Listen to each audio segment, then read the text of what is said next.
Hallo bei Rennrad News, hier ist Jan und vor mir steht das neue Cannondale Topstone Carbon 2025 und ich habe es mal absichtlich mit der Kurbelseite zu mir hingestellt, damit ihr eine Neuerung direkt sehen könnt, und das ist die neue Lefty Oliver, die an diesem Testrad, was wir bereits vor Marktstart fahren konnten, an Bord hat und jetzt mit 40 mm Federweg aufwartet. Also bleibt dran, hier kommt unser erster Fahreindruck vom Cannondale Topstone.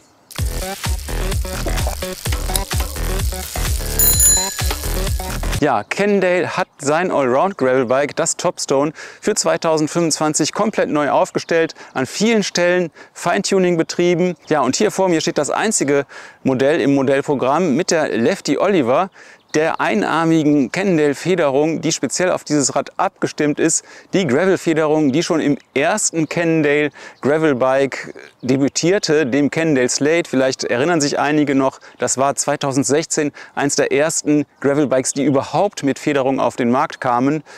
Und im Laufe der Jahre hat Cannondale das Federungssystem verfeinert, immer weiter, und irgendwann kam dann der gefederte Hinterbau hinzu. Kingpin-System nennt Cannondale das, und das ist auch am neuen Cannondale Topstone dabei. Hier seht ihr es ist ein Gelenk am Hinterbau und das bietet je nach Fahrergewicht bis zu 30 mm Federweg. Also das ist geblieben, zumindest am Carbon-Modell, das hier vor mir steht, und das Carbon-Modell ist auch das einzige Modell, was bisher neu gekommen ist. Ob die Alu-Modelle neu kommen, dazu habe ich bis jetzt keine Information von Cannondale. Ja, was ist noch neu? Neu ist ein Staufach. Das ist im Unterrohr platziert und öffnet über so einen Hebel und schließt sehr gut ab. Hat nach oben hin einigen Stauraum, nach unten hin ist es begrenzt. Neu ist außerdem die Cannondale Lefty Oliver Federgabel. Die hat Cannondale sozusagen aufgebohrt und ihr jetzt 40 mm statt 30 mm Federweg verpasst. Und das ist eine ordentliche Hausnummer. Außerdem hat man am Dämpfungssystem fein getunt. Nach wie vor könnt ihr die Gabel am Holm oben blockieren, und sie ist per Luft einstellbar auf das Fahrergewicht. Also ist eine Luftfedergabel. Das Gewicht der Lefty Oliver übrigens so um die 1400 Gramm. Ja, was ist noch neu? Ihr seht es an diesem Rad nicht so gut, aber an den anderen Modellen mit Starrgabel, die es nach wie vor gibt, sind die Züge komplett integriert. Das heißt, ihr habt hier schön eine integrierte Leitungsführung. Hier an der Lefty ist der Bremsleitungszug noch außen geführt. Dann gibt es jetzt mehr Reifenfreiheit. 52 mm bietet das Cannondale Topstone 52 hinten und 56 mm sind es sogar vorne. Also Platz für richtig dicke Reifen, die ja auch immer mehr bei der Gravel-Rennszene beliebt sind, aber auch bei Bergpackern natürlich mit ihren großen Luftreserven und hohen Komfortreserven Vorteile bieten. Mit der Lefty Oliver sind es übrigens leider, muss man sagen, nur 47 mm, aber dafür hat man ja dann die Federung an Bord. Cannondale gibt an, dass das leichteste Topstone ab 8,9 Kilo zu haben ist. Übrigens, das Lab 71 gibt es nicht mehr. Es gab ja bisher ein Lab 71 Rahmenset, also das leichteste Carbon-Layup als Lab 71 Version, die auch die Profis fahren. Das gibt es leider nicht mehr, aber das leichteste Komplettrad immer noch ab 8,9 Kilo, dann ohne die Lefty Oliver. Mit der Lefty Oliver, wie es hier vor mir steht, wiegt das Rad 10 Kilo. Wir haben es an der Waage gewogen. Und übrigens unser Testrad in Größe 56. Was es ebenfalls nicht mehr gibt oder zum Glück nicht mehr gibt, ist das Cannondale AI-System. Das heißt, die asymmetrischen Laufräder, die sind passé. Natürlich habt ihr mit der Lefty Oliver den Nachteil, dass ihr ein proprietäres Laufrad haben müsst, also eine Narbe, die zu dieser Gabel passt. Aber das ist nur bei dem Testmodell, was hier vor mir steht, der Fall. Alle anderen könnt ihr normale Laufräder einbauen. Ja, noch ein Blick auf die Bikepacking-Qualitäten des Bikes. Dazu gibt es wie gewohnt oben am Oberrohr ein Gewindepaar, 2 im Rahmendreieck. Unter dem Unterrohr könnt ihr auch noch einen Flaschenhalter anbringen. An der Gabel hier nicht, aber an den Modellen mit Starrgabel könnt ihr auch einen Halter anbringen. Und der kann, sagt Cannondale, eine Trinkflasche gut tragen. Also würde ich mal sagen, so ungefähr 1 Kilo pro Seite, vielleicht auch nur 750 Gramm. Genauere Angaben macht Cannondale nicht. Wozu sie eine genaue Angabe machen, ist die Gewichtsfreigabe. Und das sind 150 Kilo für Fahrer, Gepäck und Bike. Das ist richtig ordentlich. Damit liegt Cannondale auf einem Niveau mit Giant, und es gibt eigentlich wenig andere Marken, die so eine großzügige Freigabe für große oder schwere Fahrerinnen und Fahrer bieten. Für Schutzblechmontage ist das Cannondale Topstone ebenfalls vorbereitet, auch so wie wir es hier sehen. Aber was es nicht kann, ist Gepäckträger aufnehmen. Ja, werfen wir noch einen kurzen Blick auf die verfügbaren Ausstattungen. 2025 kommt das Cannondale Topstone ab 3.299 € auf den Markt mit einer Shimano GRX 1x12 Gruppe oder 2x12 Gruppe für den gleichen Preis. Und das ist sozusagen die Einstiegsvariante, hat den gleichen Carbonrahmen wie alle anderen Varianten, dafür aber nur eine Alu-Sattelstütze zum Beispiel an Bord und auch natürlich nur Alu-Laufräder an Bord. Für rund 4.000 € gibt es dann eine höherwertige GRX-Variante mit der 2x12 Schaltung, 810er Niveau, aber immer noch mechanische Züge zur Bedienung, und die wiegt dann 9,9 Kilo, sagt Cannondale, hat auch immer noch Alulaufräder an Bord, aber schon eine Carbon-Sattelstütze. Ja, dann gibt es noch für 4.299 € eine Variante mit Funkschaltung. Das ist sozusagen dann der Einstieg in die Funkschaltungswelt mit der SRAM Apex 1x12 Gruppe, also 4.300 Einstieg in die elektronische Schaltungswelt. Und darüber rangiert dann auch schon unser Testmodell für 6.899 €, was eine SRAM Rival Access Gruppe an Bord hat. Im Mix mit einem GX Eagle Schaltwerk, übrigens auch bei der Apex-Variante ist das so ausgeführt.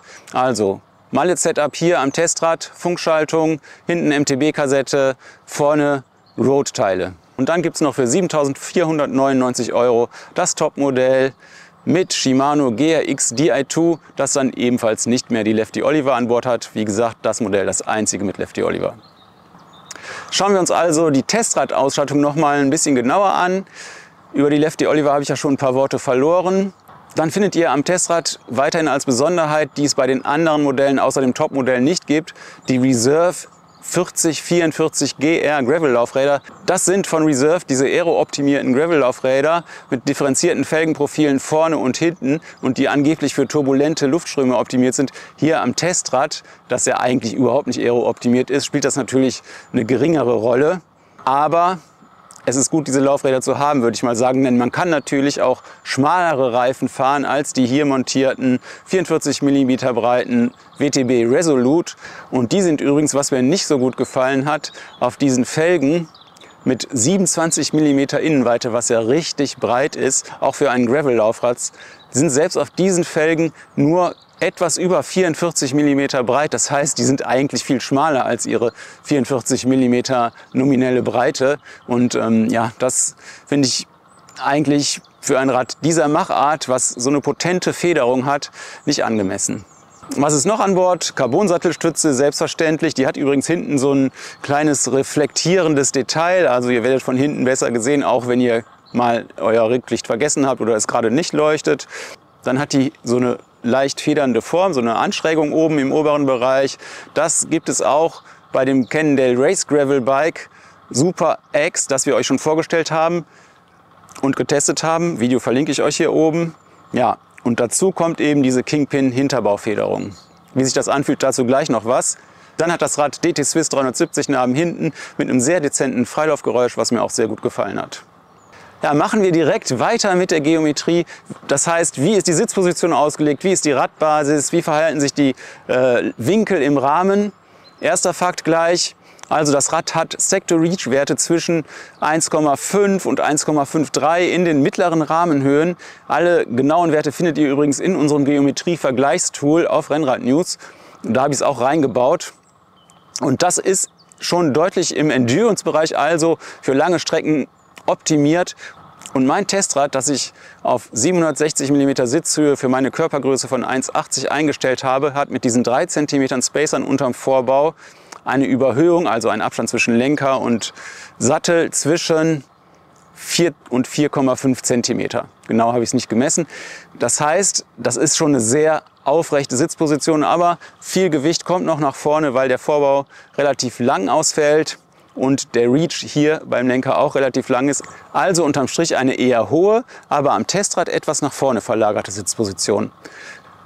Dann Stichwort Geometrie. Cannondale setzt natürlich auch hier auf die bewährte Out-Front-Geometrie. Daran hat sich nichts geändert. Das bedeutet, der Lenkwinkel ist etwas flacher, um die 71 Grad je nach Modell, und die Vorbiegung der Gabel etwas größer. Dadurch rückt das Vorderrad weiter nach vorne, also von den Füßen weg. Ihr habt kein Toe-Overlap und es steht weiter vor dem Rad, und gleichzeitig der flachere Lenkwinkel bedeutet eine bessere Führung in Abfahrten. Gleichzeitig bleibt die Lenkung relativ agil, weil der Nachlauf dadurch gering bleibt. Das heißt, sie hat nicht so hohe Rückstellkräfte durch diese große Vorbiegung. Bisschen kompliziert, bisschen Kopfwirrwarr, aber so ist es. Insgesamt bietet Cannondale das Rad in 6 Rahmengrößen an. Das ist okay, aber keine besonders große Vielfalt in den verschiedenen Abstufungen. Ja, und damit bin ich auch schon beim wichtigsten Punkt dieses Tests, und das ist natürlich der Fahreindruck. Und die spannendste Frage ist natürlich, wie schlägt sich dieses Federsystem? Und das geht los mit dem Fahren auf Asphalt, denn wie kommt man zum Gravel Trail? Meistens über irgendwelche Straßen. Und da wirkt das Cannondale Topstone 2025 mit der Lefty Oliver mit seinen 10 Kilo trotz der vergleichsweise leichten Laufräder nicht so richtig quirlig. Das versteht sich von selbst, auch mit den breiten Reifen und noch dazu mit diesen eher, sage ich mal, grobstolligen bzw. besonders grobstolligen WTB-Laufrädern, die aber auch nicht besonders leicht laufen, wirkt das schon so ein bisschen träger. Aber, und das ist die andere Seite, ziemlich direkt im Antritt, und das verdankt es, nehme ich mal an, diesem sehr steifen Rahmen. Also der Rahmen ist sehr steif und auch die Gabel ist super steif, wenn man sie blockiert. Hat übrigens ein Lockout, wenn man sie auch blockiert hat. Das heißt, also beziehungsweise ein Blow-off nennt sich das.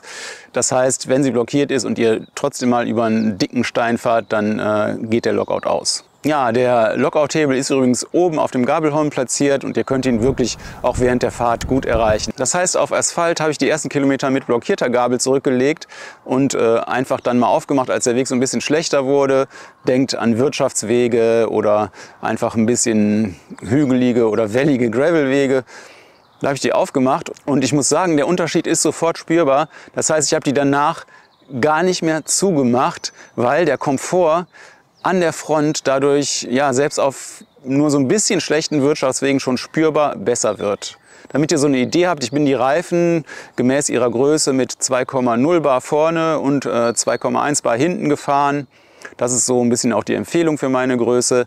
Man könnte noch ein bisschen niedriger gehen, aber ich wollte jetzt eben auch bewusst wissen, was in der Federung steckt. Und da steckt besonders vorne an der Front einiges drin. Also ich würde mir jetzt mal sagen, das ist von den Gabeln, die ich bis jetzt gefahren bin, auf jeden Fall die am sensibelsten ansprechende Federgabel, richtige Federgabel. Noch sensibler finde ich das Specialized Future Shock System, wo die Federung am Vorbau ist und was ja eben nur die Fahrer entkoppelt, aber nicht das ganze Rad von den Unebenheiten am Boden entkoppelt. Dazu gleich noch was. Ja, und dann die Federung hinten würde ich ebenfalls als hervorragend kennzeichnen. Ähnlich wie zum Beispiel das Trek ISO-Speed-System. Man fühlt wirklich, was da weggedämpft wird. Und beide Systeme zusammen sind echt hervorragend aufeinander abgestimmt, sodass das für mich, was Federung angeht, zurzeit das harmonischste Gravelbike auf dem Markt ist. Und auf schnellen Gravelwegen ist das Rad sowieso perfekt zu Hause. Da können auch so kleine Steine euch nicht aus der Ruhe bringen, weil eben die Federgabel schnell reagiert und das einfacher macht, die Fahrlinie zu halten, auch wenn mal so Schläge von unten kommen. Die bringen einfach nicht so viel Unruhe in die Lenkung. Der Lenker ist mit 42 cm an den Hoods und deutlichem Flair nach unten richtig breit. Das heißt, ihr habt da viel Kraft, um gegenzusteuern. Für meinen Geschmack war er ein bisschen zu breit. Ich könnte auch mit einem schmaleren Lenker gut fahren. Aber man hat ordentlich Hebel, um auch gröberen Schlägen entgegenzuwirken. Gleichzeitig, wenn man in diese Aero-Position an den Hoods geht, ist man noch akzeptabel aerodynamisch unterwegs, würde ich sagen. Ansonsten fühlt man sich durch die Sitzposition nicht wirklich wie auf einem Rennrad oder Race-Gravel-Bike, fühlt man sich schon ein bisschen ausgebremst, aber wenn man eben in diese Aero-Position an den Hoods geht, läuft's. So, und jetzt die Paradedisziplin, eindeutig die Abfahrt. Ich sage mal ein Beispiel, es gibt hier eine Abfahrt, die geht so in S-Linien runter und hat so Ablaufrinnen und eher grobe Gravelpartien mit auch schon mal so felsigen Stücken zwischendrin. Und da eiert man mit einem starren Bike schon ganz schön runter. Man kann es auch laufen lassen, aber das fühlt sich nicht so richtig sicher an. Da kriegt man schon mal richtig heftige Schläge in den Lenker. Und das fühlt sich mit diesem Bike deutlich anders an. Also das letzte Bike, was ich zum Beispiel hatte auf dieser Strecke, war das Propane Terrell, wenn ich mich richtig erinnere. Und da ist das nochmal eine ganz andere Liga. Da gilt einfach, eine Federgabel ist eine Federgabel und bringt einfach mehr Kontrolle und einfach mehr Komfort auf, sage ich mal, unebenen Pisten. Das ist einfach so. Ja, könntet ihr sagen, könnte man gleich zu einem Mountainbike greifen, denn das bietet ja ähnliche Vorteile, sogar noch mit größeren Reifen. Ja, kann ich dir nur sagen, stimmt. Könnt ihr machen, könnt ihr auch einen Rennradlenker dran machen. Aber so gibt es das Cannondale Topstone ab Werk und es ist eben auch schnell und kann noch schneller sein mit anderen Reifen, wenn ihr einfach auf dem Gravelweg damit hindüsen wollt. Was mir ebenso gut gefallen hat, ist die Übersetzung, denn mit der Mountainbike-Kassette hinten kommt ihr wirklich jeden Berg hoch. Es gibt wirklich keine Steigung, die ihr nicht schaffen könnt. Und weil relativ viel Gewicht vorne ist, neigt das Vorderrad auch nicht zum Steigen. Außerdem finde ich nach wie vor, dass das Schaltverhalten mit diesem Transmission-Schaltwerk tatsächlich noch ein Stück besser ist als mit den Road-Schaltwerken oder den Explore-Schaltwerken, die es ja zu den SRAM-Gruppen, zu den SRAM-Axis-Gruppen ebenfalls gibt oder sogar die Regel sind, tatsächlich noch ein bisschen geschmeidiger ist, so wie das hier aufgebaut ist. Also mir gefällt es richtig gut. Das Einzige, was mir nicht gefallen hat im Grunde an dem Rad, ist der Lenker. Den würde ich wahrscheinlich tauschen. Ich finde, der ist hier am Unterlenker nicht lang genug zum Fahrer hingezogen. Das heißt, ihr habt nicht diese zusätzliche komfortable Sitzposition im Unterlenker für längere Strecken. Und das finde ich gerade bei diesem Rad echt schade, denn durch diese Federung ist das hervorragend, ja, geradezu prädestiniert für lange Strecken, denn es gilt nach wie vor, die Ermüdung ist deutlich geringer, wenn ihr weniger Schläge abbekommt. Und ich persönlich finde weniger Schläge wirklich ein Gewinn, denn ja, also ich kenne das Gefühl, nach so 6 Stunden Gravelfahren hat man wirklich keine Lust mehr auf dieses Gerüttel am Lenker und wünscht sich manchmal tatsächlich ein Mountainbike oder eben ein gefedertes Gravelbike oder einen gefederten Vorbau wenigstens. Aber hier alles im perfekten Setup. Nicht so gut gefallen haben mir auch die Reifen, habe ich ja schon gesagt. Würde ich wahrscheinlich tauschen. Ein bisschen breitere, die auch wirklich breit sind auf diesen Felgen. Ansonsten passen die sehr gut zum Charakter des Rads, denn die haben eine Top-Seitenführung, muss ich sagen. Und das wiederum ist ein Vorteil. Da könnt ihr aber beliebig rumexperimentieren, zum Beispiel auch schnellere Reifen montieren, um einfach mit diesem Rad auch schnell zu fahren, denn das macht durchaus auch jede Menge Spaß damit. Damit zu meinem Fazit zum Cannondale Topstone 2025. Für mich ist das Rad ganz klar der Maßstab, was gefederte Gravelbikes derzeit angeht. Die Abstimmung zwischen Front und Heck stimmt einfach perfekt. Die Lefty Oliver bietet sensibles Ansprechverhalten und gleichzeitig die höchste Steuerpräzision von den Federgabeln, die ich so kenne. Das Ansprechverhalten super sensibel, der Komfort auf langen Strecken echter Vorteil, aber auch auf einfachen Trails ein Riesenvorteil. Also was die Federung angeht, ganz klar Benchmark. Ich finde das Konzept auch insgesamt stimmig an diesem Testrad und den Stauraum, da freue ich mich drüber, dass es den zusätzlich gibt, müsste ich aber noch nicht mal unbedingt haben. Die Gewichtszulassung ist ein klares Plus. Also insgesamt ein sehr gelungenes Rad mit natürlich einem ordentlichen Preisschild dran. Jedenfalls, wenn ihr Gravelbikes mit Federung mögt, dann solltet ihr das Cannondale Topstone 2025 auf jeden Fall mal Probe fahren. Ja, das war's schon. Ich hoffe, mein erster Eindruck vom Cannondale Topstone 2025 hat euch gefallen. Ihr konntet was mitnehmen, vielleicht für eure Kaufentscheidung, welche Räder ihr näher ins Auge fassen wollt. Noch mehr Details gibt es wie immer im Test auf Rennrad News. Dort könnt ihr auch im Forum mitkommentieren, auch Fragen loswerden, vielleicht an Topstone Lefty Oliver Vorbesitzer. Und ja, seid einfach dabei und abonniert gerne den Kanal, wenn es euch gefallen hat. Bis zum nächsten Mal.